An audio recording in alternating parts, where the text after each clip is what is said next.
Hello, today we'll be talking about the psychology of embracing lockdowns. Exploring the political economy of embracing lockdowns is an interesting topic for economists to research. Philip Bagos recently published a piece on the political economy of COVID 19 hysteria, and it would be fascinating to read his findings if you were to study the proposed topic. Evidence indicates the futility of lockdowns, yet they are still widely embraced. That support for lockdowns remains pervasive suggests that something greater than a desire to conform is at work. Humans are rational actors interested in minimizing costs and believing that lockdowns work is a reassuring and inexpensive alternative to taking responsibility for one's health. Lockdowns shift the burden of responsibility to politicians by relieving citizens of their duty to act on their own accord. Hence, accepting the ineffectiveness of lockdowns may force them to adjust their lifestyles to the reality of COVID 19.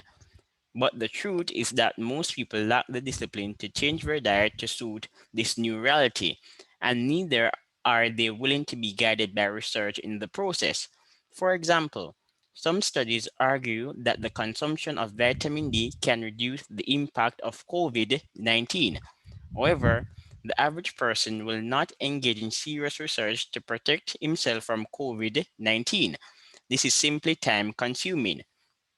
So, affirming the value of lockdowns makes it easier for people to use their time efficiently without concern for COVID 19. Hence, one can increase leisure by outsourcing responsibility to government bureaucrats who promote lockdowns.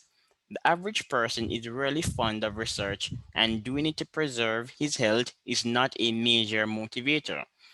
For matters of health, people rely on medical opinion. Only few opt to conduct independent research. Lockdowns are therefore popular due to self-interest. Rejecting this option forces people to be responsible for their well-being, and this may prove to be costly for those of us who are uninterested in allotting time to understand the complexities of a new disease. Moreover, unlike ordinary people, experts advocate lockdowns since they confer psychic benefits in the form of improved social status. Prior to COVID 19, many of these experts were unknown, but today they are prominent characters. Because of COVID 19, they are now able to write articles telling politicians how they can make lockdowns more effective. Yet, medical practitioners are not the only people benefiting from the hysteria of COVID 19. There has been a great demand for psychologists to explain why people might oppose anti COVID 19 measures. COVID 19 creates several opportunities for experts to boost their popularity, so they're encouraged to amplify the dangers of the disease. Another factor responsible for the sacralization of lockdowns is the fear that skepticism will engender a moral hazard. COVID 19 is portrayed as a pandemic, and experts believe that tolerating skepticism could result in the justification of inane theories that are in opposition to preventing the spread of the disease. Therefore, experts aim to manage chaos by maligning skeptical voices.